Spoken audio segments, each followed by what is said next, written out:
बिस्मिल्लाहिर्रहमानिर्रहीम। अस्सलाम वालेकुम नाज़रीन। प्रोग्राम सिटी एट 10 में मैं हूँ आपकी मेज़बान अना यूसुफ। उम्मीद है आप ठीक ठाक होंगे। अभी बाहर तेज़ बारिश हो रही थी और साथ ही धूप भी निकल आई है। मानसून का मौसम है। तकरीबन कोई 8 बजे के करीब जब मैं दफ्तर पहुंची तब बारिश का नामो निशान भी नहीं था, और अभी जो लोग दफ्तर आ रहे थे कुछ देर पहले वो मुकम्मल तौर पर भीगे हुए आ रहे थे, और अब पता ये चल रहा है कि बाहर बिल्कुल धूप है। सो ये जो मौसम के रंग हैं ये इसी तरह से बदलते रहते हैं। अल्लाह ताला की कुदरत है, मानसून में ऐसे ही होता है, लेकिन सियासी रंग भी कुछ इसी तरह से बदलते नज़र आ रहे हैं। सिचुएशन कुछ इस तरह की चल रही है। तो खबरें हमारे पास हैं, वो आगे चल कर डिस्कस करेंगे। हमारे मेहमान भी आज के प्रोग्राम का हिस्सा बनेंगे। आगाज़ कर लेते हैं हमारा पहला सेगमेंट, एक दिन एक नेकी।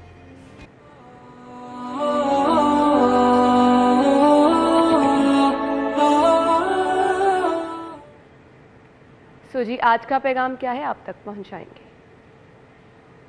नहमदुहु व नसल्ली अला रसूलिहिल करीम, अम्मा बाद। मेरे दोस्तों, बुज़ुर्गों, भाइयों, आज का मेरा पैगाम ये है, अगर आप हलावत ईमानी पाना चाहते हैं, अपने दिल में ईमान की मिठास को महसूस करना चाहते हैं, उसके लिए बेहतरीन अमल ये है, अपनी निगाहों की हिफाजत फरमाओ, अपने निगाहों की हिफाजत करो। बैतुल्लाह का एक शख्स तवाफ़ कर रहा था। उसने अपना दायां हाथ दाएं आँख पे रख कर चीखे मार के तवाफ़ और रो रहा था। किसी ने पूछा, क्या हुआ, हाथ क्यों रखा है और रो क्यों रहा है? कहने लगा कि मैं तवाफ़ के दौरान क़स्दन किसी ख़ातून पे मैंने गलत नज़र डाली, आसमान से एक तमाचा आया, मेरी एक आँख ज़ाया हो गई, इसलिए रो रहा हूँ। खुदा न खास्ता अगर दूसरी निगाह डाली कहीं अंधा ना हो जाऊँ। इसलिए मेरा पैगाम अपने भाइयों के नाम ये है, अपनी निगाहों की हिफाजत करो। अल्लाह मुझे भी आपको भी इस पर अमल करने की तौफ़ीक़ अता फ़रमाए। व आखिरु दावाना अनिल हम्दुलिल्लाहि रब्बिल आलमीन। आमीन सुमा आमीन। ये था आज का पैगाम। खबरें कौन सी हैं? पहली खबर, नून लीग का मंसूबा हुकूमत बदलते ही ठप। तुर्की से तिबी अमले की जद्दी तरबियत का मुआहदा फिर मुअत्तल।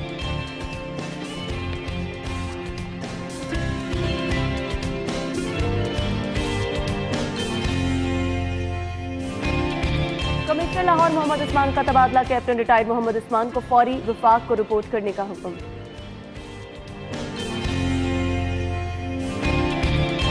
महंगाई के मारों के लिए बुरी खबर क्या है, आज के शो में ये भी शामिल करेंगे।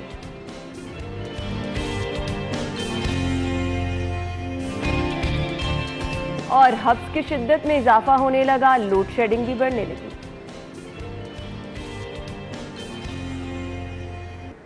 खबरों की डिटेल्स क्या हैं, इनकी तरफ आएंगे, ब्रेक ले लेते हैं। फिलहाल ज्वाइन करते हैं ब्रेक के बाद।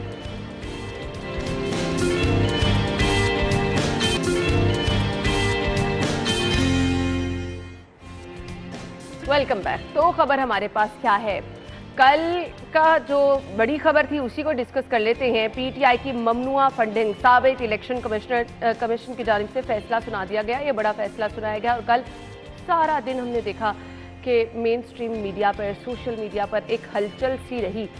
हमारे साथ स्टूडियो में कज़ाफ़ी भट्ट साहब और दुर्रे नायाब मौजूद है। वेलकम कहेंगे। अस्सलाम वालेकुम। वालेकुम अस्सलाम। क्या हाल चल है? आप बताएं। अल्हम्दुलिल्लाह ठीक ठाक। जो कल इतनी बड़ी हैपनिंग, इतनी बड़ी डेवलपमेंट हुई, भट्ट साहब अब क्या होगा? कौन सी डेवलपिंग हुई? एक तो आप ना खामखा सस्पेंस क्रिएट कर देते हैं, फिर अगला भी पूछना शुरू, आगे क्या होगा। हर बंदा यही पूछ रहा है, आगे क्या होगा, आगे कुछ नहीं होगा, इलेक्शन का ऐलान होगा, इलेक्शन होगा, अल्लाह खैर सल्ला। शोकॉज जारी हुआ है, तो फिर अब जवाब मांगा जाएगा। शोकॉज मैंने आपको कितनी दफा कल लाए हैं, कागज बुरे यारों को कागज पेंसिल दे। मैं अभी सबको शोकॉज नोटिस देता हूँ। भट्ट साहब ये सीरियस वाला शो, मैं सीरियस वाली बात कर रहा हूँ सर। देखें, पहली बात ये, देखें मैं पीटीआई के अंदर दोबारा शामिल हो रहा हूँ, क्योंकि पीटीआई के जो चेयरमैन हैं वो कहते हैं कि जी वो वली हैं। तो देखें उनके ऊपर से सारी कदगने, सारे इल्ज़ामात, सारा कुछ जो है वो आहिस्ता आहिस्ता ख़त्म हो रहा है। अब जो ये शोकाज हुआ है वो शोकाज हो गया, तो शोकाज का जवाब जब वो चाहेंगे, जब उनका दिल करेगा वो दे देंगे। अदालत में वो जा रहे हैं, अदालत की जानिब से उनके ऊपर जो है वो क्लीन चिट मिल जाएगी, उसके बाद वो इलेक्शन के अंदर जाएंगे। इलेक्शन से पहले पहले कोई एक नया, मैं जल्दी जल्दी बोल रहा हूँ, इलेक्शन से ताकि नहीं बट साहब बहुत टाइम है, अभी तो शो शुरू हुआ है, आपके पास बड़ा अच्छा टाइम है। इलेक्शन से पहले कोई और शोशा आएगा। ये जो इलेक्शन कमीशन का फैसला है ममनुआ फंडिंग वाला, वो बिल्कुल साइड पे हो जाएगा। वो इलेक्शन कैंपेन के अंदर जाएंगे, कोई और चीज़ जो है वो वहाँ पे उसको बेस बना के उसके ऊपर इलेक्शन कैंपेन स्टार्ट कर देंगे। अल्लाह अल्लाह खैर। दुर्रे नायाब, ये सब कुछ जो होगा मेरिट पर होगा? अच्छा जी, मेरिट की अगर बात करें तो असूली तौर पर अब जो उन्होंने बयान हल्फी जमा कराया था वो तो उसमें पूरा नहीं उतरे, क्योंकि उसमें तो वाज़िह तौर पर लिखा था, अमीन रहे, देखिए वाज़िह तौर पर लिखा था ना कि जो भी इंदराज है, जो भी चीज़ें दर्ज हैं फंडिंग से मुतल्लिक, वो उनके इल्म में है, जिसपे उनके दस्तखत भी मौजूद थे और सारी चीज़ें। अब तीन दफ़ा अब दो हिस्से हैं इसके, मैं अब आपको बताऊँ। किसी ने 10 पाउंड दिए, किसी ने $10 दिए, किसी ने $1 दिया। वो आप गरीब फंडर्स को जो है ना वो आप ना यहाँ पे डिस्कस करें, वो मासूम फंडिंग वाले तलाश करें जिनकी कंपनियाँ थी बड़ी बड़ी, जिनके पीछे लिंक्स थे मुख्तलिफ ममालिक के साथ, आप वो खामोश बैठे हैं और वो उन गरीब फंडिंग करने वाले PTI के ओवरसीज़ पाकिस्तानियों के पीछे आड़ ले रहे हैं। ठीक है, एक तो हिस्सा मैं ये क्लियर कर दूँ कि ये बात ऐसी बिल्कुल नहीं है कि उसमें बहुत अच्छे जेन्युइन फंडर भी हो सकते हैं, बहुत सारे ऐसे भी हो सकते हैं जिन्होंने अपनी पॉकेट मनी से या अपने कारोबार से पैसे निकाल के दिए। लेकिन मत भूलें कि उनके पीछे कुछ लोग ऐसे भी हैं जिनके बहुत सारे मज़मूम मकासद भी हो सकते हैं, आप उनको ज़रा साइड पर रखें। दूसरी बात यह है कि अब होगा क्या, अब होना तो ये चाहिए कि ये लोग जाएं और PTM वाले जितने भी सारे हैं और PMLN वाले, उसके बाद पीपल्स पार्टी वाले और मौलाना साहब जो हैं हमारे, वो थोड़ा इसको देखें जी। आप PDM को यानी आप कह रहे हैं इस पे रद्द अमल आई कोई नहीं रहा, वो तो ऐसा लगा सफ़े मातम दोनों तरफ बिछी हुई है। मैं तो कल से ये व्हाट्सएप पे हैरान था कि सफ़े मातम इधर तो चले बिछनी चाहिए कि उनके खिलाफ फैसला आया है, सफ़े मातम उधर बिछड़ी हुई है। लेकिन पॉलिटिकल तौर पर मेरा ये ज़ाती तज़िया है कि मैं ग्राफ देख रहा हूँ। 17 जुलाई को क्या हुआ, 17 जुलाई को पहले बॉल जो है वो इनके कोर्ट में आ गई, 22 को उनके कोर्ट में चली गई, उसके बाद एक ऐसा वेव चला कि दोबारा जो है वो फिर PTI के कोर्ट में चली गई और परवेज़ इलाही साहब वज़ीर आला बन गए, और चौथी जो वेव चली फिर उनके कोर्ट में दोबारा आज ये जो फैसला कल आया वो हो गया।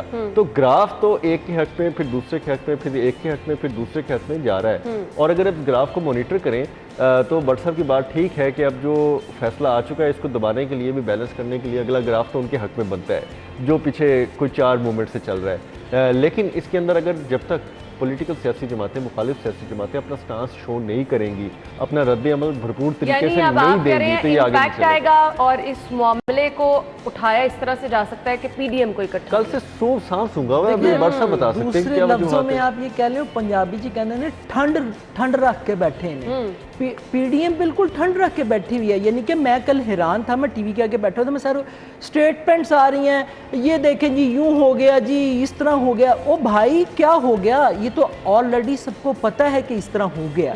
लेकिन आप क्या करना चाह रहे हैं? इलेक्शन कमीशन ने जो है वो बॉल उठा के गवर्नमेंट की कोर्ट में फेंक दी है कि जी हम रेफरेंस आपको भेज रहे हैं, अब आपने करना है।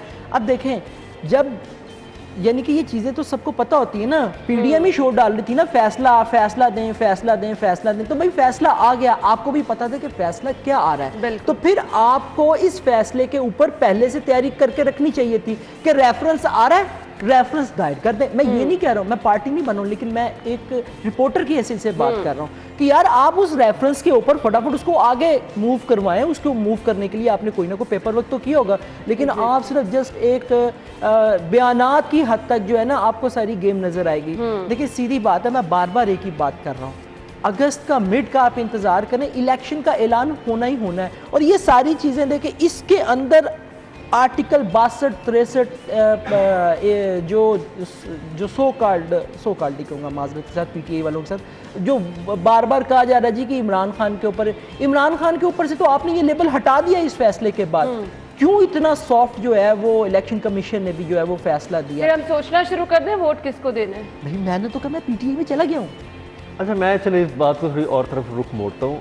प्रॉब्लम ये है कि अब फैसला तो आ गया, फैसले के बाद नून लीग की हिकमत अमली क्या होगी, पीपल्स पार्टी की क्या होगी और मौलाना साहब की क्या होगी। और इन पे चूंकि PTI के तमाम लोग इन पे ये इल्ज़ाम लगाते रहे हैं कि ये डॉलर लेते थे, ठीक है, मौलाना साहब को तो आपको पता है, उनको तो हमेशा ये इल्ज़ाम लगाया कि इन्होंने कश्मीर बेच दिया और पता नहीं क्या क्या किया। बहरहाल अब ये अपने आप को किस डिफेंसिव करेंगे, लेकिन चूंकि पीडीएम का एतमाद टूटा हुआ है, अब मैं आपको बिल्कुल जेन्युइन बात करने जा रहा हूँ, रद्द अमल क्यों नहीं फिर सामने आ रहा? एतमाद टूटा हुआ है ना। अब जिन हलकों की तरफ वो देख रहे हैं उनको समझ नहीं आ रहा कि हाँ जी दसों रद्द अमल देना है कि नहीं देना, कि साढ़े नाल पहले वाली पैड़ी करनी है।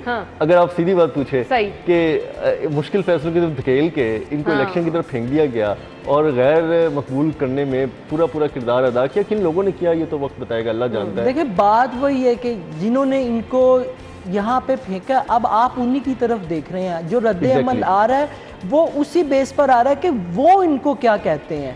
मैं नाम नहीं लेता, सबको पता है कि वो इनको क्या कहते हैं। जो वो इनको कहेंगे वो करेंगे। लेकिन मैं आपको ये भी बता रहा हूँ, बड़े वसूख के साथ कह रहा हूँ, पीडीएम के अंदर जो है ना वो फूट पड़ चुकी है। देखें जो पंजाब धड़े बन गए, वो ऑलरेडी पहले भी था, लेकिन अब आप ये देखें ना, देखें जिस तरह नवाज शरीफ साहब का बयानिया उनकी पार्टी के अपने लोगों ने ही जो है वो बीट चौराहे के अंदर उसको उड़ा के रख दिया, उसके बाद क्या रह जाता है? उसके बाद क्या आप अभी भी कह रहे हैं कि नहीं ऐसे ही करना है, ऐसे ही करना है, तो भाई फिर ऐसे करेंगे तो फिर ऐसे ही होगा, ऐसे ही होगा, फिर ऐसे ही होगा, फिर इनके हक में कुछ भी नहीं है। आप जिनकी तरफ देख रहे हैं, मैं बार बार एक ही बात कह रहा था कि वो गैर जानिबदार नहीं है, वो गैर जानिबदार नहीं है। आपने उनके ऊपर प्रेशर इतना डाल दिया, उनकी डबल गेम आप कह लें, जो कुछ भी है उन्होंने डबल गेम की है, जो कुछ भी किया, हालात वैसे नहीं यानी है। कल जो इतना वावेला मचा उसका कोई नतीजा आप ये देख लीजिएगा, और थोड़े दिन तक ये वावेला जो उनसे ना बिल्कुल दब जाएगा। हाँ, मैं फिर एक बात कह रहा, आपने इमरान खान साहब को क्लीन चिट दे दिया। अब इमरान खान साहब बिल्कुल नीट एंड क्लीन होके सफेद कपड़े पाके, कलफ वाले कपड़े पाके, वाइट कपड़े पाके, ठीक है ना, वो जो बार बार पीटीआई कहते जी साडा ते लीडर वलीउल्लाह है, ये तो चले खैर अल्लाह जानता है। आपने पार्टी ज्वाइन कर लिया, अब तो देखें क्या होता है, मुझे तो नहीं समझ आ रही है अब क्या किया। अब अगर ये शोकस करते, शोकस के जवाब में वो दोबारा कोई बात एक नई छेड़ देते हैं, उसके बाद ये इनके पास क्या हक है, ये फिर एक कमीशन बनाएंगे, कमीशन पे फैसला देंगे, फैसला जो सुप्रीम कोर्ट में फिर चैलेंज होगा, सुप्रीम कोर्ट में फिर अगर फैसला आ गया इनके हक में ना आया पीडीएम के, तो ये कहेंगे जी फैसला जानिबदार है। ये चीज़ें ऐसे चलती रहनी है। लेकिन मसला ये अगले 15 से 20-25 दिन के अंदर अंदर बहुत कुछ होने वाला है।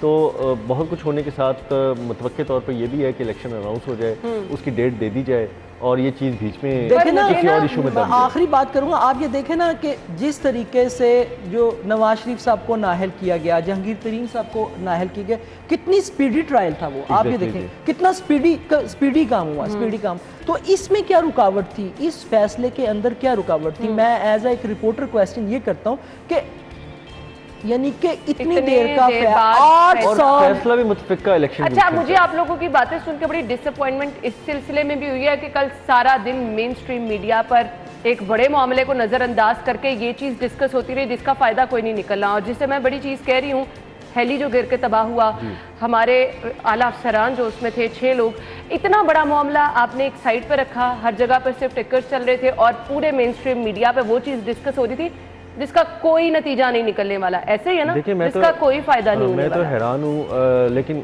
इनके जो लीडर है उन्होंने एक ट्वीट किया, जो आज के लीडर इनके नए इन्होंने अनाउंस किए हैं, खुद माने ऑन एयर का है, उन्होंने ज़रूर ट्वीट किया। उन्होंने कहा जी कि ये जो शहादत हुई है इससे उनको बड़ा दुख है और जितना को उनका इंटरेक्शन रहा है तो ये बड़े जो जनरल सरफराज थे वो बड़े अच्छे और बड़े हम्बल थे और अपने बड़े प्रोफेशनल ग्रोथ थे। और ये बात ठीक है, हमने पाकिस्तान आर्मी ने बहुत ही प्रोफेशनल जनरल को खो दिया है, लेकिन अल्लाह ताला का हुक्म है, अल्लाह ताला का हुक्म है। अच्छा, आगे तो कुछ नहीं बोल सकते। एक और चीज़ भी आप ये कह रही है ना कि मीडिया ने इसको, देखें आपको भी मालूम है, मुझे भी मालूम है, दूरे को भी मालूम है कि ये सारी चीज़ें कहाँ से होती हैं। अगर कहा जाता तो मेरा ख्याल है कि इस चीज़ को चलाया जा सकता बस था। वो थोड़ा सा फील हुआ कि हम क्या सराहनीय नहीं कर सकते थे। परसों रात से था कि हेली मिल नहीं रहा, 1.5 दिन इसमें लगा रहा कि क्या हुआ। एक चीज़ और भी बल्कि दूरे से पूछना चाहूँगा, मेरा ख्याल है कि जो जनरल सरफराज साहब थे ये भी उस लाइन में थे, मेरा ख्याल है कि जो आगे रजीम चेंज होनी है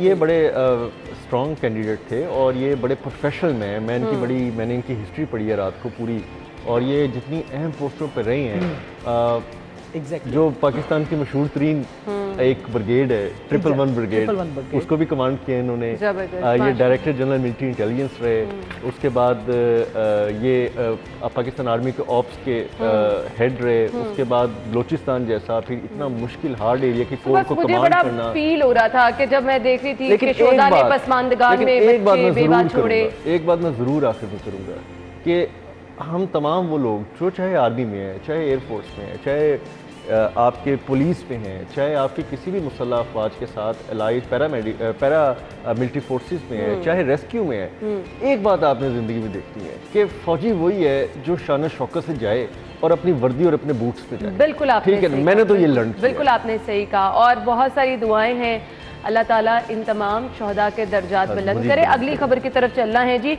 नून लीग का मंसूबा हुकूमत बदलते ही ठप, तुर्की से डॉक्टर्स तिबी अमले की जदीद तरबियत का मुआहदा फिर मुअत्तल हो गया। कितना अहम मंसूबा था भट्ट साहब? देखिए बहुत अहम मंसूबा था। मुझे अफसोस इस बात का होता है कि हम क्यों नहीं कोई ऐसी पॉलिसी बनाते हैं कि यार हुकूमतें बेशक तब्दील होती जाए, लेकिन जो ये वो मामला है सेहत आमा का मामला है, हर हुकूमत की फेवर में ही जाएगा तो तब्दील होना बनता नहीं है। लेकिन आप ये देखेंगे जब पीटीआई की पहले गवर्नमेंट थी, उससे पहले नून लीग की गवर्नमेंट थी, नून लीग ने तुर्की के साथ जितने एमओयू साइन किए उस गवर्नमेंट ने आते ही उसको उड़ा दिया और बल्कि उनके साथ फड्डा डाल लिया। अब आप ये देखें, अब ये वही सारा कुछ हो रहा है। मैं एक्सपेक्ट नहीं कर रहा था कि पंजाब के अंदर चौधरी साहब की हुकूमत आ गई और चौधरी साहब जिनसे हैं वो इस किस्म के जो मुआहदे हैं, आई डोंट थिंक सो। और ना मजे की बात है व्हाट्सएप, ये तुर्की वालों के जितने भी एड्स थे 100% फॉरेन फंड से नहीं, फॉरेन एड्स 100% एड से जितने हॉस्पिटल और जितने मेडिकल यूनिट बने हैं जनूबी पंजाब में बने हैं। फिर क्या प्रॉब्लम और उस वक्त के शहबाज शरीफ साहब को 2017 से पहले जो एरे में उनको पता था कि मैं जहाँ पे ये तुर्की की मदद से हॉस्पिटल बनाने जा रहा हूँ, डेरा गाजी खान, रहीमिया खान, उसके सराउंडिंग्स में, कि यहाँ का एक वज़ीर आला आएगा और वो दूसरी सियासी जमात से आएगा। क्या उस वक्त उन्होंने सोचा था? और अगर इनकी सोच होती उस वक्त तो वो सोचते कि जी मेरा क्या ताल्लुक है जी, मैं छोड़ो, मैं तो लाहौर और इसके सराउंडिंग में रहता हूँ और यहाँ से जनूबी पंजाब में क्या ज़रूरत है। इतने ज़बरदस्त हॉस्पिटल्स वहाँ पे चल रहे हैं तुर्की की मदद से, 100% मदद से, उनके बनाए हुए पूरा इंफ्रास्ट्रक्चर की मदद से, और फिर बैनुल-अक़वामी मेयार के हम तो जाते नहीं है ना, लाहौर से निकलते नहीं है, जाके देखें तो सही दुनिया वहाँ पे क्या से क्या पैक की और किस तरह से उन्होंने काम किया ना। मैं वही दूरी में वही बात कर रहा हूँ ना कि हमें एक ऐसी पॉलिसी की ज़रूरत है कि हम जो अपने दोस्त ममालिक के साथ MOU करें, और खुसूसन हेल्थ हो गया, एजुकेशन सेक्टर हो गया, इन जगहों पे जितने हम MOU साइन करें उनके ऊपर दूसरी आने वाली हुकूमत पाबंद हो कि वो उसके ऊपर अमल पाबंदी की बात के। मैं तो हैरान होता हूँ, मैं तो ये चीज़ें देख रहा था कि जिस तरह से वज़ादारी की बातें हम करते थे और हमने कई सालों तक काफ लीग और चौधरी बरादरान की वज़ादारी की बात की, और जिस तरह से ट्रांसफ़र पोस्टिंगें हो रही हैं, लोगों को उठा के फेंका जा रहा है, किसी को पंजाब से उठा के इस्लामाबाद फेंका जा रहा है, किसी को अगर कोई पोस्टिंग मिल जाती है तो उसको वहाँ भी नहीं रहने दिया जा रहा। तो अगर इस तरह की देखें बात, आप ये तासुर ना दें कि ये जो रियासत है वो किसी सियासी जमात की मरहूम मिन्नत है। ये तमाम वो रियासती अफसरान हैं और रियासत के पाबंद हैं। जिस वक्त जो भी सियासी जमात की रियासत में पावर आती है वो उसको ओबे करते हैं। अच्छा, माजरत के साथ ना मैं आपको बताऊं, फॉर्मर प्राइम मिनिस्टर अभी ये पिछले दिनों लाहौर भी आए हुए थे। मैं आपको बताऊं वो तो इस तरीके से पंजाब गवर्नमेंट को ट्रीट कर रहे हैं कि जिस तरह वो खुद मरकज के अंदर वजीर आजम हुए। मैं ऑनेस्टली आपको बता रहा हूँ, 2 दिन से आगे हम यही चीज को डिस्कस कर रहे हैं कि उनकी ये भी मैं आपको बताऊं, ये भी उसी तरफ से है, ये भी उसी तरफ से है। जितना फौरी रिस्पांस आया है ये उसी तरफ से है। मैं नहीं समझता कि चौधरी परवेज इलाही इस तरह के इकदाम उठाएं। देखिए उनकी जब पहले भी गवर्नमेंट रही है तो उनकी प्रायोरिटी जो है ना वो हेल्थ और एजुकेशन पे। रेस्क्यू 1122 का जो प्रोजेक्ट है वो चौधरी साहब का लगाया हुआ था, वो किस शहबाज शरीफ साहब ने, इमरान खान साहब ने या किसी और ने नहीं लगाया, वो चौधरी साहब का लगाया हुआ था। तो मेरा ख्याल है कि चौधरी साहब को चाहिए कि वो उस ट्रांस में से निकले और बताएं ना कि वजीर आला है। अच्छा ठीक है, आपका कोई वजीर नहीं आ रहा, सुना है शुनीद है कबीना में नहीं आ रहा है। अच्छा, लेकिन आप थोड़ा सा स्टांस लें, आप वजीर आला हैं, अल्लाह ताला ने आपको मौका दिया है, 14 साल बाद तकरीबन जी ऑलमोस्ट मौका मिला ऑलमोस्ट, तो आप इस चीज़ को थोड़ा। अच्छा, वो जो आपने बात की ना, मैं उसकी भी बात कर देता हूँ। वो हैं, उनके 2 लोग शामिल हैं। ये बुनियादी तौर पे देखें, ये भी कंफर्म करें कि जो पहली पोर्शन में कबीना हल्फ उठा रही है उसमें होंगे। जी है, मैं मानूंगा। अगर आप कहते हैं तो मैं थोड़ा सा इंतजार करवा लें, मैं नाम दे देता हूँ। कबीना आ रही है ना, मैं नाम देता। देखें मैंने वही बात की ना, आप लोग तो 2 दिन से यही डिस्कस कर रहे हो, ये सारे फैसले जो उनसे हैं वो फॉर्मर प्राइम मिनिस्टर कर रहा है, और फिर खबरें चलाई जा रही हैं कि जी वो चौधरी साहब ने खुद ऑफ़र की, यूँ किया। भाई नहीं, मुझे मालूम है, मैं जानता हूँ, मैं उस बंदे की नेचर जानता हूँ। अगर से मैंने आज ऐलान किया कि मैं उस पार्टी में जनाब इमरान खान साहब के हाथ पे बैत कर रहा हूँ, तो लेकिन मैं आपको सही बता रहा हूँ, मुझे पता है। अच्छा, मुझे ये बता दें, मैंने ब्रेक की तरफ जाना है, ये काबीना की तश्कील में क्या रुकावट आ रही है अब? तो देखें ना, जब फॉर्मर प्राइम मिनिस्टर करेगा सारा कुछ बैठ के फाइनल। आपने उस दिन स्टोरी नहीं देखी थी, सीएम साहब तो चले गए थे मुलाकात के बाद, वो रात गए तक उस जगह पे बैठे रहे और फिर रात गए तक बैठ के वो कागज पे यूं वो कीड़ी काटे मारते रहे। अच्छा एन नहीं एन, अच्छा एन नहीं एन एन एन एन एन एन नहीं, अच्छा एन भी कर तो लो। उसका नतीजा भुगत भी लिया ना, ये जो तबादले हुए, ये जो सब हमने देखे। एक सर मैं आपको बताऊं, आखिरी चीज, आप ब्रेक की तरफ जा रही हैं, इन लोगों ने उन तमाम लोगों के खिलाफ इंतकामी कार्रवाइयाँ दी हैं कि जो इनके तहरीक इंसाफ के मार्च के अंदर जो है जिन्होंने कानूनी तौर पर एक्शन लिया। हाँ। मैं फिर कहता हूँ ये अपने वक्त को भूल जाते हैं, रियासत को तहफ़्फ़ुज़ दिया, जिन्होंने रियासत को ऑब्वियसली उनको तो ये एक बात है, उन्होंने अपना काम किया और अब उनसे ही इंतकामी कार्रवाइयाँ। ये वो वक्त भूल जाते हैं कि जब इन्होंने टीएलपी के साथ ये इससे ज्यादा किया था। इन्होंने तो कुछ भी नहीं किया, बिल्कुल इन्होंने अपने से ज्यादा किया था टीएलपी के साथ। ये वो वक्त भूल जाते हैं, फिर इनके खिलाफ भी होना चाहिए, बिल्कुल फिर इनके खिलाफ भी होना चाहिए। खैर, ये जो सिर्फ इंसाफ की मेरिट की बातें होती हैं, ये सिर्फ बातों तक ही होती हैं। अभी हमने बात करनी है जी कमिश्नर साहब की खिदमत विफाक में मांग ली गई हैं, इस पर आएंगे। ब्रेक का वक्त हुआ है, ब्रेक के बाद आते हैं।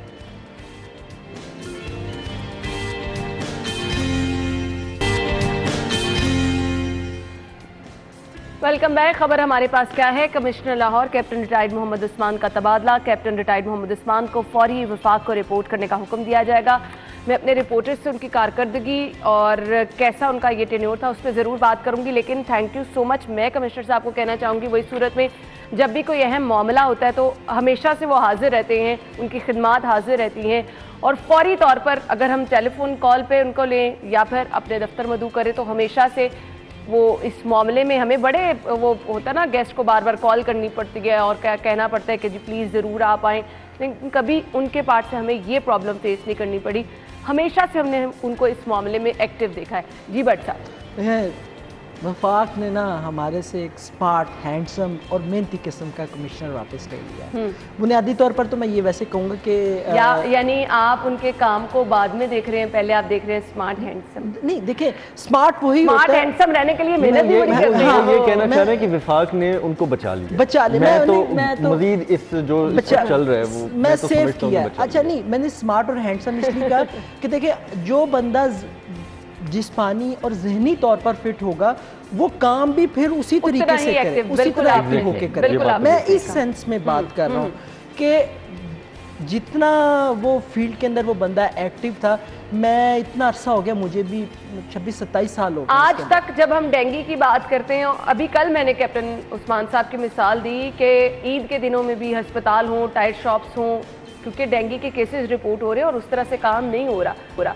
तो हमने उनको अपने टेन्योर में ऐसे एक्टिव देखा है। एग्जैक्टली और बड़ा एक्टिव वो बंदा रहा है, बड़ा एक्टिव बंदा रहा है। मैं कहता हूँ कि अच्छा हुआ वफाक ने उनको वापस ले लिया। अगर वो यहाँ पे रहता, पता नहीं उस बेचारे के साथ क्या हाल करते।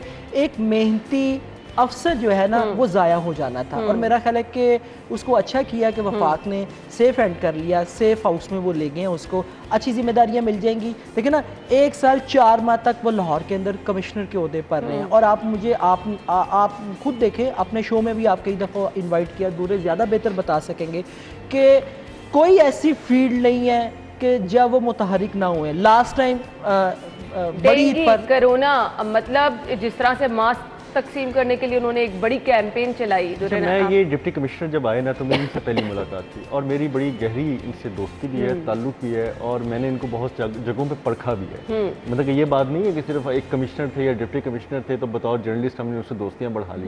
मैंने इनको कई जगहों पर परखा है। ये DG फूड अथॉरिटी रहे, ये कमिश्नर से पहले डिप्टी कमिश्नर रहे, फिर ये सेक्रेटरी हेल्थ रहे, बहुत काम किया इन्होंने इस कोविड के दौर में। और जितनी डॉक्टर यास्मीन राशिद हैं वो 10 जगह पे खड़ी होकर जो मर्जी बात करें, लेकिन वो कहेंगे कि जो कैप्टन उस्मान ने काम किया ना वो नंबर 1 काम किया।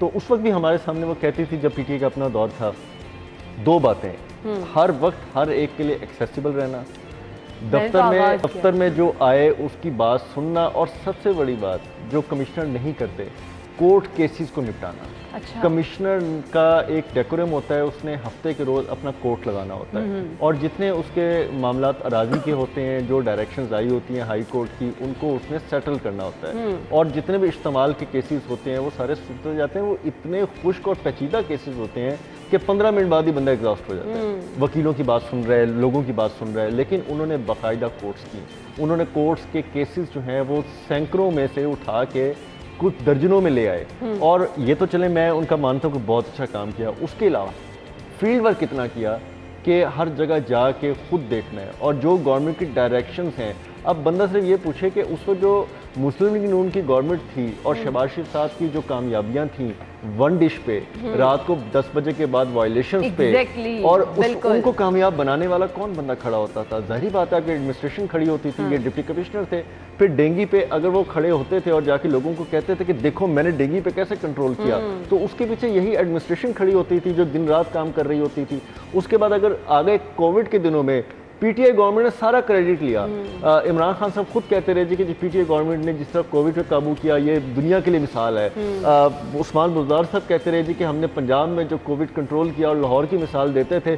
मुझे बताएं, चंद घंटों में 1000 बेड लगाना आपके सेंटर में जो आपका एक्सपो सेंटर है उसमें कोई मामूली बात थी। इस तरह की चीज़ें खड़ी करना, आपकी वैक्सीनेशन की तरफ से टॉप रेटेड नंबर 1 लाहौर में वैक्सीनेशन हुई। फिर पोलियो जो इतने साल से आपका लिए चैलेंज बना हुआ था, उसको नेगेटिव किया।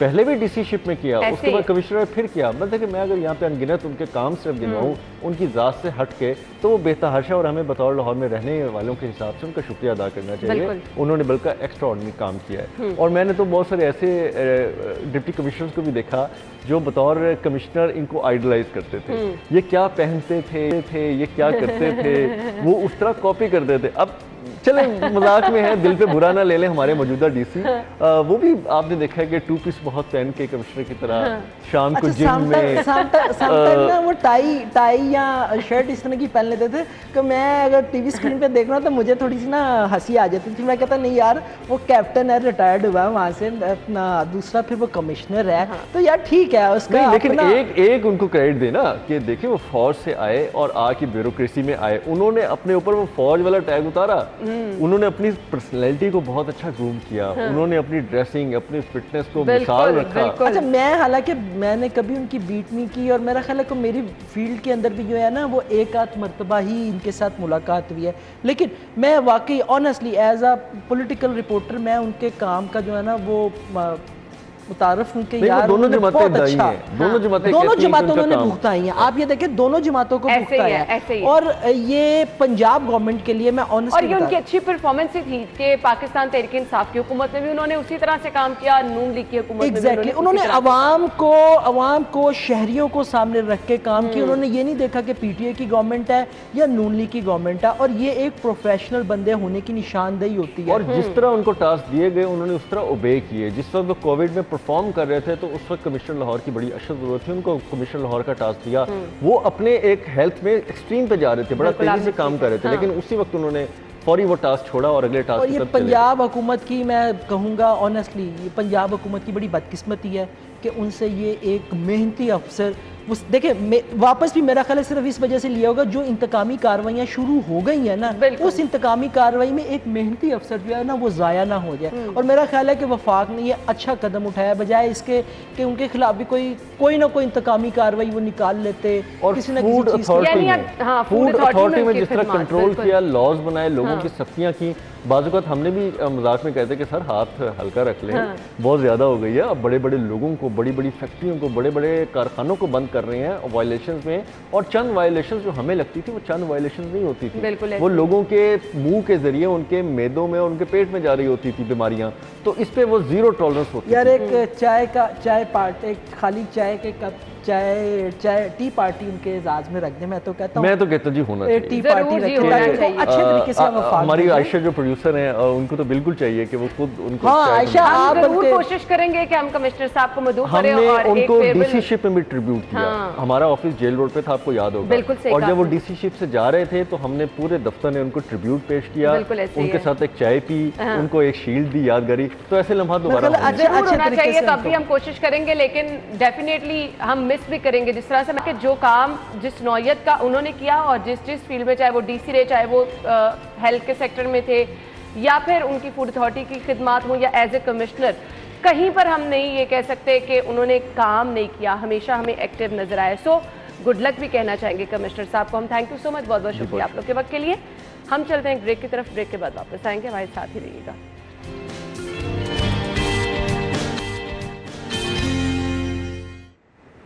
Welcome back. सो नाज़रीन, प्रोग्राम के इस हिस्से में हम आपको बताने वाले हैं बहुत सारे लोग नज़ला, ज़ुकाम, बुखार, गले की दर्द से परेशान नज़र आ रहे हैं। पेट में दर्द की शिकायत बहुत ज़्यादा आम है। सो हमने आपको बताना है, सब लोग कहते हैं ऑर्गेनिक चीज़ें होनी चाहिए, दवाइयों के साइड इफ़ेक्ट होते हैं। ऑल्दो आप दोनों चीज़ों को अगर साथ लेके चलें तो बेहतर है, रह सकता है। रूटीन में अगर आप जितनी भी हमारी ऑर्गेनिक चीज़ें उनका इस्तेमाल बनाएं तो शायद ये नौबत ही नहीं आती है। सो हर्बल तरीके से इलाज कैसे मुमकिन है? वो लोग जो कि नज़ला, ज़ुकाम, बुखार से परेशान हैं, सो उनके लिए होम रेमेडी हर्बल तरीक़ेकार क्या है? डॉक्टर फैसल ने हमें ज्वाइन किया है, हर्बलिस्ट हैं, उन्हें अपने शो में वेलकम कहेंगे। अस्सलाम वालेकुम डॉक्टर साहब। वालेकुम अस्सलाम। क्या हाल चाल है? अल्हम्दुलिल्लाह, शुक्र Allah. Thank you so much doctor साहब। मुझे ये बताइएगा, हर बंदा परेशान है कि गला ख़राब हो रहा है, नज़ला ज़ुकाम हो रहा है, सर में मुसलसल दर्द रह रहा है, मौसम की तब्दीली है, कुछ मानसून बारिशें हो रही हैं, उसके असरात भी होते हैं। तो मुझे बताइएगा किस तरह से हर्बल तरीके से हम इन चीज़ों का इलाज कर सकते हैं? अच्छा, किसी हद तक हम आसानी से कर सकते हैं। प्रिवेंटिव साइड पे तो हम बिल्कुल ही इसको रोक सकते हैं, लेकिन अगर खुदा न खास्ता कहीं चीज़ें सीरियस हो जाती हैं तो ऑब्वियसली फिर हमें मेन स्ट्रीम मेडिसिन की तरफ चले जाना चाहिए। ठीक है। अच्छा, अब इसमें यह है कि ये वाला जो सीज़न होता है इसके लिए एक लफ्ज़ इस्तेमाल किया जाता है हमारी नेचुरोपैथी में कि बिटर इज़ बेटर। इस सीज़न में हमें थोड़ी सी कड़वी चीज़ों का इस्तेमाल करना चाहिए, जैसे करेला है, नीम है, चरायता है, मंडी बूटी है। तो ये वो चीज़ें जो बॉडी में से टॉक्सिन्स को निकालती हैं, इन्फेक्शंस को ख़त्म करती हैं। तो आपकी जो सी किसी भी चीज़ के वायरल इन्फेक्शन होने के चांसेस होते हैं वो कम हो जाते हैं। ठीक हो गया। इसी तरह से अगर खुदा न खास्ता हल्का फुल्का हो ही गया है तो फिर उसमें आप को एक घर में लोजेंजेस बनाने का तरीका बता देता हूँ कि घर में आप लोजेंजेस कैसे बना सकते हैं। जी ज़रूर। उसका बहुत ही आसान तरीका ये है कि कोई भी रेडीमेड आप जोशानदा ले लें। ठीक है, जो इंस्टेंट जोशानदे आते हैं उसको आपने आधा कप पानी में मिक्स किया, तो फ्राइंग पैन में रखा या किसी भी पतीली में रखा, उसमें 2 टेबल स्पून आपने शहद के डाले और उसको हल्की आंच पे आपने सिमर करना है कि पानी थोड़ा सा एवोपरेट हो जाए और वो थोड़ा सा थिक हो जाए। शहद जो सा है वो उसका बाइंडिंग एजेंट का काम कर देगा। थोड़ी सी चाहें तो चीनी डाल दें तो वो एक शीरा सा बन जाएगा। उसको आप किसी भी ट्रे के ऊपर ग्रीस करके छोटी छोटी से चमचे से उसको फैला दीजिए, तो ये आपकी बहुत अच्छी सी घर में लोजेंजेस तैयार हो जाती है। ठीक है, वो जब कभी आप खराश महसूस करें तो आप उसको खाली मुंह में डालें। हाँ, बिल्कुल ऐसे ही। इसके अलावा कहवे कुछ बनाए जा सकते हैं या घर में जोशानदा भी बनाया जा सकता है।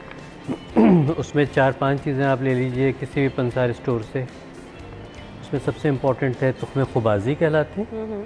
ये मार्शमेलो फैमिली के होते हैं जो गले को सूद करते हैं। ठीक है। तो तुख्मे खुबाजी ले लीजिए, थोड़ी सी मलेठी ले लीजिए, गौजुबान के पत्ते ले लीजिए, लौंग और दालचीनी। बस ये 5 चीज़ों को आप उबाल के कहवा बना के रख लें और ये आप किसी भी एज ग्रुप को दे सकते हैं। ठीक है। मतलब 6 महीने से बड़े जो बच्चे हैं उनको भी आप आधी चमची 1 चमची दे सकते हैं और जो बड़े हैं वो आधा कप तक इसका इस्तेमाल। ठीक है। मलट्ठी का इस्तेमाल मैंने अक्सर सुना है, जिन लोगों को मुसलसल खांसी या गले में खराश रहती है तो वो मलट्ठी का इस्तेमाल करते रहें तो उनके लिए बेहतर रहता है। या मुंह में लौंग रखें। अच्छा। और लौंग को हल्का हल्का च्यू करते रहें, उसको चबा के ख़त्म नहीं करना, साइड पर रखे रहें, हल्का हल्का च्यू करें और उसका जो सा लुआब बनेगा, जो उसका वो बनेगा, उसको निगलते रहें, तो उससे भी जो उनसे आपके गले को बड़ा अच्छा इफेक्टिव सूदिंग इफेक्ट मिल जाता है। ठीक है। अच्छा जी, ये गले को सूदिंग इफेक्ट मिल जाता है। मुसलसल जिन लोगों को जुकाम की शिकायत है, नाक कान गला लिंक्ड है, अगर गले में कुछ हो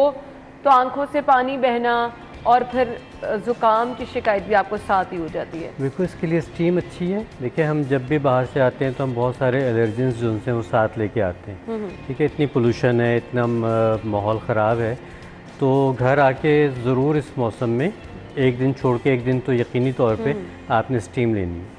अब स्टीम आपने जो भी, अगर आपके पास नेबुलाइज़र है या स्टीमर है या पतीली, किसी भी चीज़ में आपने स्टीम लेनी, तो उसमें आपने यूकलिप्टस एसेंशियल ऑयल के 2 कतरे डालने पेपरमिंट एसेंशियल ऑयल के 2 कतरे डालने और लेमन एसेंशियल ऑयल के 2 कतरे अच्छा, डालने। मैंने सुना है कि लौंग भी अगर आप डाल के स्टीम ले लें तो बड़ा इफेक्टिव। लौंग भी डाल के ले लें, अगर एसेंशियल ऑयल्स नहीं है तो आप लौंग और दालचीनी का जैसे कहवा बनाया, कहवा बनाने के साथ ही उसमें से निकाल लें पीने के लिए और बाकी की आप स्टीम ले लें, दैट इज़ गुड इनफ।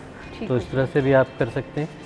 इसी तरह से आंखों से जो पानी बहता है या कान भी बंद हो जाते हैं अमूमन, तो उसके लिए भी आप ये जो कहवा आपको बताया है, इस कहवे का इस्तेमाल थोड़ा सा ज़्यादा कर लें।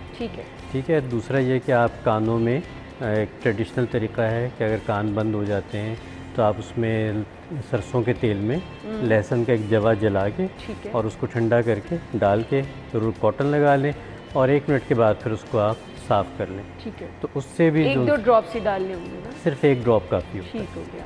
तो वो भी आपको जो उनसे फौरी तौर और पे ये इफेक्ट बड़ों करता है। बच्चों हर एज ग्रुप के लिए सबके लिए हो effective सकता है, ठीक हो सबके लिए गया। हो सकता है। जिनको कान में दर्द है या कान बंद हो गए वो ये कर सकते हैं। सही। बलगम की शिकायत जिन लोगों को रहती है उनके लिए कुछ कि गला ड्राई रहे, बोलने में बहुत ज़्यादा प्रॉब्लम होती है। हाँ, जिनको बलगम की शिकायत रहती है उनके लिए मलेठी के साथ जो मैंने तुख्मे खुबाजी बताया, जी, ये 2 चीज़ों का कहवा बहुत ही अच्छा है। उसके अलावा एक और चीज़ की जा सकती है, जैसे छोटे बच्चे हैं उनको बलगम बहुत ज़्यादा बन जाए तो खुदा न खास्ता अल्लाह ना करे कंडीशन बहुत वर्स्ट हो जाए, तो उसके लिए एक टोटका किया जाता है, वो मैं आपको बताता हूँ, बहुत इफ़ेक्टिव है। ये मैंने अपने घर में भी इस्तेमाल किया। तो ये होता है कि देसी घी में जो गंदम होती है, देसी गंदम साबित दाने, वो 2 टेबल स्पून अगर आपके पास देसी घी है तो उसमें 1 टेबल स्पून आपने गंदम के डाल दिया और उसको आपने जला लिया। अच्छा। कड़कड़ा लिया उसमें गंदम को। इस घी को आपने अपने पास रख लिया और बच्चों को रात को सोने से पहले सीने पे और कमर पे अच्छी तरह से रब करके और बच्चों को थोड़े से ऐसे कपड़े पहना दें कि हवा डायरेक्ट ना लगे। और एसी लग रहे हैं ना, एसी लग रहे हैं तो उनको बच्चों को डायरेक्ट हवा से दूर रखिए और उसके बाद उनको जो उनसा है ये करके सुला दीजिए। दूसरी तीसरी एप्लीकेशन में बलगम फट के बाकायदा तौर पे निकलना शुरू हो जाता है। चाहे वो स्टूल से निकले, छोटे बच्चे हैं तो स्टूल से भी निकल जाता है, बड़े हों तो वो खंखार के निकाल सकते हैं। तो ये है कि बलगम अपनी जगह छोड़ के निकलने की कंडीशन में आ जाता है। और ये बड़ों के बच्चों के अलावा बड़े भी कर सकते हैं, कोई भी कर सकते हैं, बिल्कुल ऐसे ही है। सही। अच्छा जी, मुख्तलिफ पाउडर वगैरह मिक्स करके बनाए जाते हैं उन लोगों के लिए जिनको बलगम की शिकायत रहती है, तो उसमें से भी अगर कोई ऑप्शन है तो हमारे साथ शेयर कर दीजिए। देखिए, इस स्पूटम के लिए तो बहुत सारी चीज़ें आ जाती हैं। इसमें बोरेक्स एक होम्योपैथिक मेडिसन है, वो बहुत ज़्यादा फ़ायदा देती है। और इसके अलावा एपिकैक एक मेडिसन है जो हर कोई इस्तेमाल कर सकता है। मैं नाम इसलिए ले रहा हूँ मेडिसिन के, ये होम्योपैथिक सिंगल रेमेडीज़ होती हैं कि ये सेफ़ मेडिसन है, कोई भी ले सकता है। इसकी 30 की पोटेंसी में आप ले लीजिए और 5-5 कतरे दिन में 2 दफ़ा पी लें, तो उससे भी जो सा आपका बलगम है वो निकलना शुरू हो जाता है। सही। इसके अलावा मुझे बता दें, मुसलसल सर दर्द रहने के लिए आपने क्या सर दर्द के लिए सबसे अच्छा तरीका तो ये, देखिए सर दर्द भी इन्हीं कंडीशंस की वजह से होता है। जब आपके नेज़ल पैसेज टाइट हो जाता है, बंद हो जाता है, तो फिर सर दर्द हो जाता है। एक कंडीशन ये है, अदरवाइज़ सर दर्द की बहुत सारी किस्में।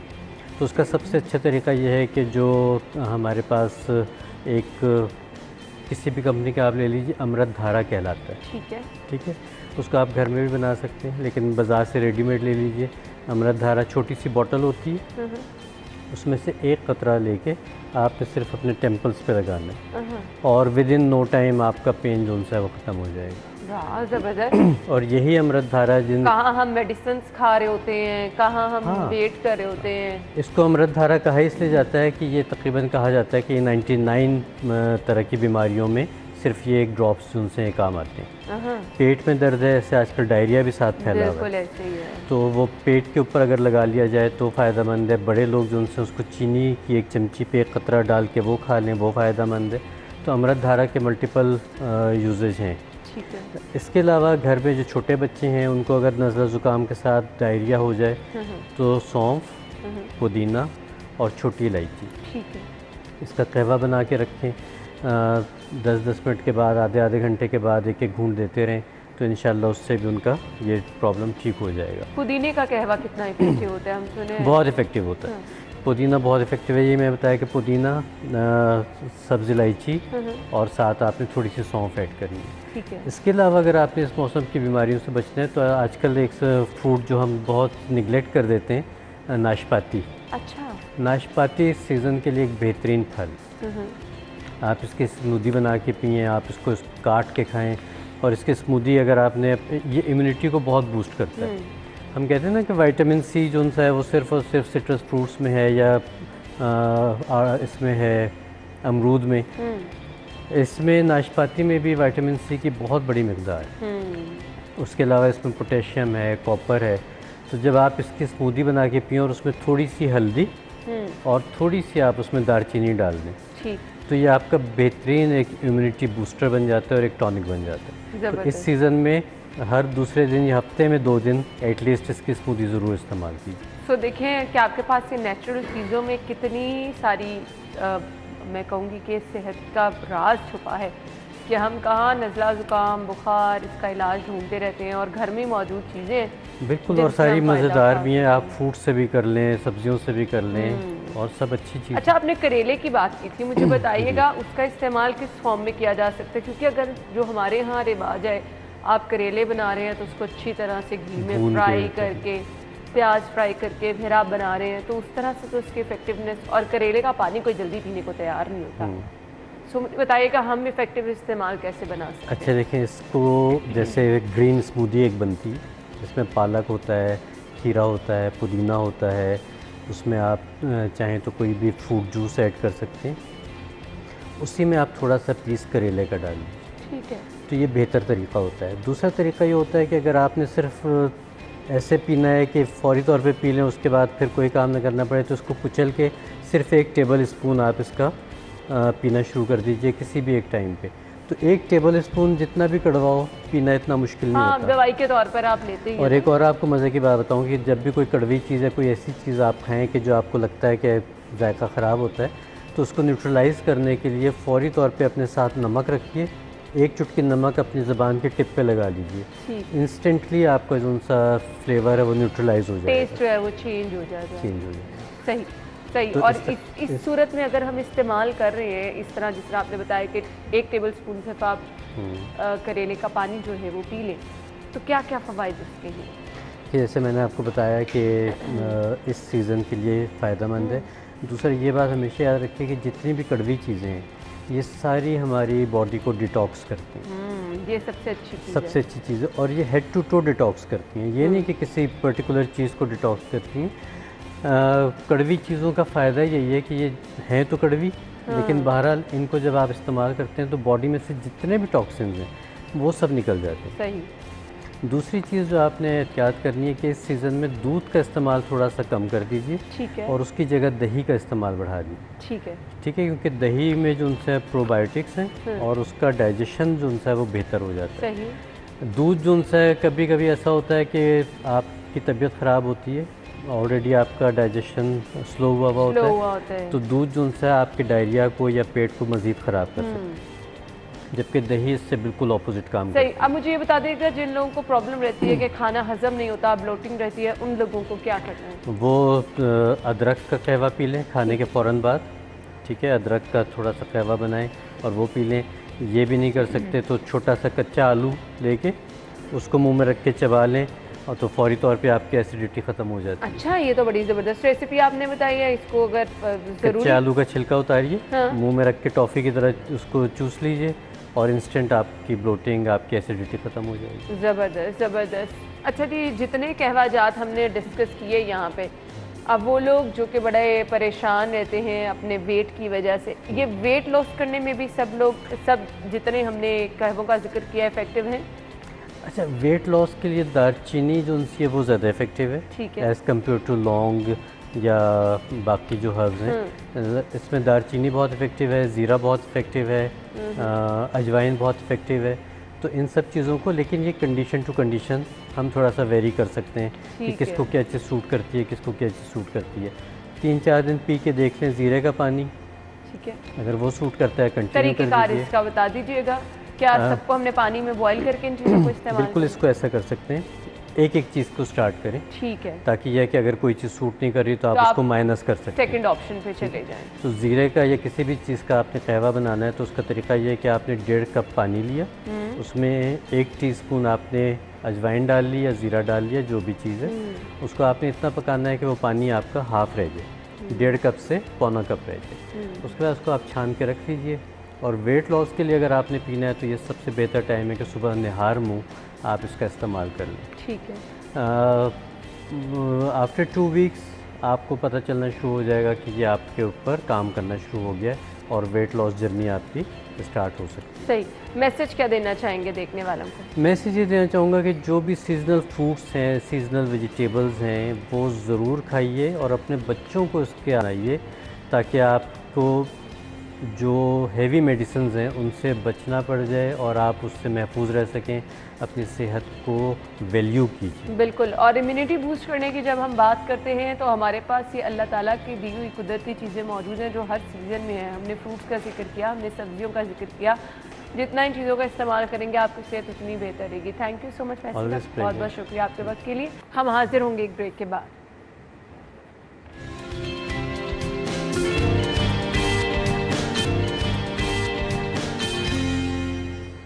वेलकम बैक नाज़रीन। प्रोग्राम के इस हिस्से में कुछ बात कर लेते हैं मौसम की सूरत हाल की।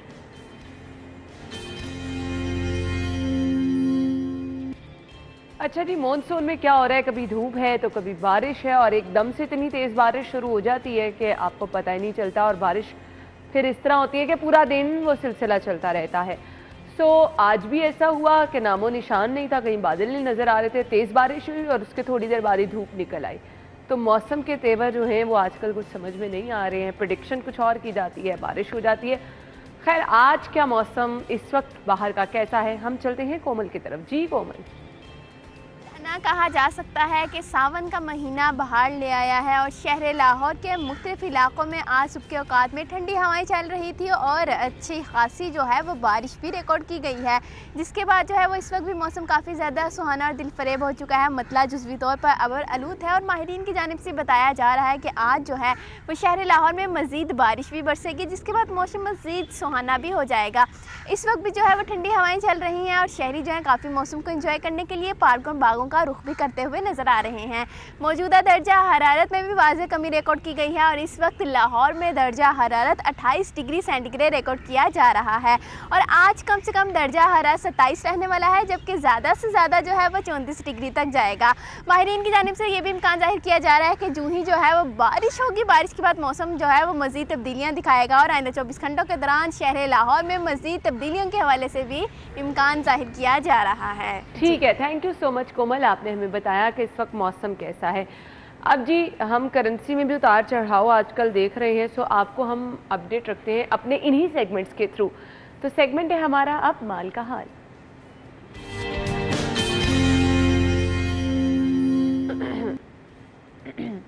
सो एक नज़र डाल लेते हैं करेंसी रेट्स क्या हैं।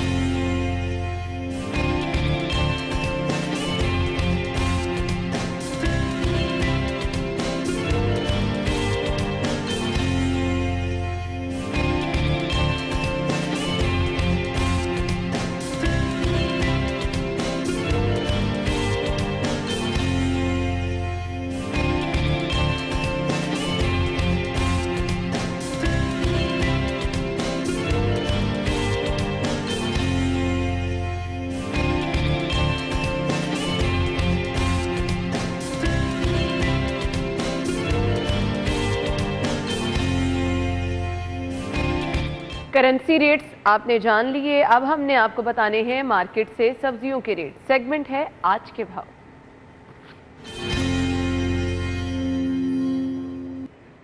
मार्केट से आज हमें ज्वाइन करें कलीम, जो कि आज के ओपन मार्केट के रेट क्या हैं वो हमें बताएंगे। Over to you Kaleem. इस्तेमाल होने वाली काफ़ी सब्जियों ने सेंचुरी मुकम्मल कर ली है, जबकि मुतादिद सब्जियों की जो कीमतें हैं उसमें इजाफा होकर डबल सेंचुरी मुकम्मल हो चुकी है। और इसके अलावा अगर बात करें कि ओपन मार्केट के अंदर और जो सरकारी रेट लिस्ट जारी की गई है उन दोनों के अंदर तजाद भी पाया जा रहा है। अगर बात करें आज सब्जियां किस रेट के ऊपर फ़रोख्त हो रही हैं, तो जो लहसुन देसी है उसकी जो सरकारी कीमत है वो 190 रुपये है, जबकि ओपन मार्केट के अंदर 210 से 220 रुपये में फ़रोख्त हो रहा है। इसके अलावा अगर बात करें अदरक चाइना की, इसकी जो सरकारी कीमत कीमत है वो 300 रुपये है, जबकि ओपन मार्केट के अंदर 320 रुपये तक फ़रोख्त हो रही है। जबकि इसकी अगर बात करें गुज़श्ता हफ्ते की तो यही जो अदरक था ये 285-290 रुपये में फ़रोख्त हो रहा था, लेकिन अब इसकी जो कीमत है वो 300 से 320 रुपये तक पहुँच चुकी है। अगर इसके बाद अगर बात करें घिया कद्दू की तो इसकी जो सरकारी कीमत है 120 रुपये है, जबकि ओपन मार्केट के अंदर 130 रुपये तक फ़रोख्त हो रहा है। इसके अलावा बैंगन इसकी जो सरकारी कीमत है वो 140 रुपये है, जबकि ये 80 से 85 रुपये इसकी कीमत थी, लेकिन अब 2-3 दिनों के अंदर ही इसकी कीमत में इजाफा हुआ है जो कि 140 रुपये हो चुकी है, जबकि ओपन मार्केट के अंदर ये 150-160 रुपये तक फ़रोख्त हो रहा है। इसके अलावा मटर की बात करें इसकी जो सरकारी कीमत है 200 रुपये है, जबकि ओपन मार्केट के अंदर 210 से 220 रुपये तक फ़रोख्त हो रहा है। इसके अलावा जो दीगर सब्जियां हैं उसकी कीमतों में भी मुसलसल इजाफा होता चला जा रहा है, जिसकी वजह से जो आवाम है उसके अंदर तशवीश की लहर दौड़ गई है। उनका कहना है कि जो सब्ज़ी कीमतें कम होनी चाहिए थी वो कम नहीं हो रही, बल्कि वो मुसलसल उनकी कीमतों में इजाफा होता चला जा रहा है, जिसकी वजह से जो हम लोग 1 केजी या 2 केजी सब्जियां खरीदते थे अब हम लोग वो आधा किलो या पाव सब्ज़ी खरीदने पर मजबूर हैं। इनका कहना है कि हुकूमत ने गरीब आवाम को रिलीफ देने के जो वादे किए थे वो वादे पूरे करे ताकि जो गरीब आवाम की ज़िंदगी है वो आसान हो सके। जी ठीक है जी, बहुत शुक्रिया। हमें रेट लिस्ट आपने ओपन मार्केट की बताई कि वो लोग जो कि सब्जियों की ख़रीदारी के लिए जा रहे हैं उन्हें किन रेट पर सब्जियां मिलेंगी। ऑल दो हर मार्केट का अपना ही रेट चल रहा है। आप किसी पोश इलाके में चले जाएं आपको लहसुन, प्याज, अदरक किसी और कीमत में मिलेगा, किसी दूसरे इलाके में चले जाएं वहाँ पे प्राइसेस और है। यानी यह है माफिया का राज, जिसे कहा जाता है कि रेट लिस्ट कहीं पर भी अमल दरामद नहीं हो रहा, और जहाँ कहीं हो रहा है वहाँ पे सब्जियाँ सब स्टैंडर्ड हैं। अब सेगमेंट है हमारा बचत बाजार।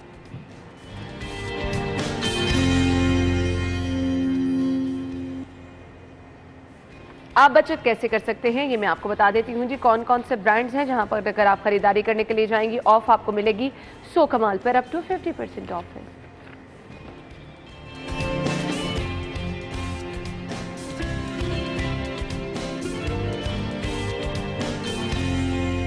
ईडन रोड पे अगर आप जाएंगे up to 50% of.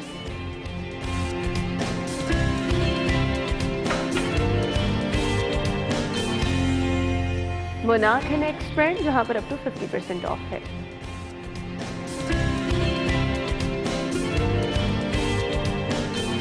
Royal attack पर अगर आप जा रहे हैं अप टू 50% ऑफ है।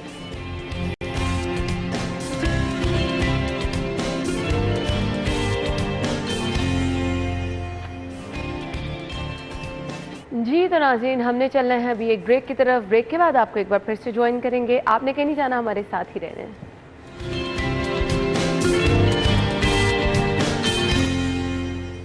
Welcome back. और अभी सेगमेंट है हमारा जिसकी तरफ हम चल रहे हैं। हमने आपको बताना है आप हेल्दी कैसे रह सकते हैं टुडेज हेल्दी टिप में।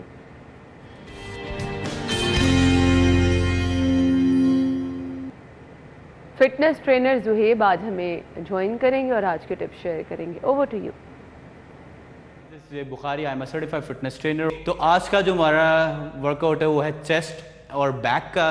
चेस्ट और बैक की एक्सरसाइज करेंगे। Again high intensity interval training करेंगे, साथ कार्डियो ऐड करेंगे। कोशिश करेंगे हार्ट रेट अप रखें, कैलोरी एक्सपेंडिचर ज़्यादा रखें। ओके, तो आर यू रेडी? ओके, थोड़ा सा वार्म अप करते हैं पहले जंपिंग जैक से। शाबाश। 10 सेकेंड्स के लिए करेंगे। 10, 9, 8, 7, शाबाश। 6, 5, 4, 3, 2 and 1. High knees boy. 1, 2, 3, go.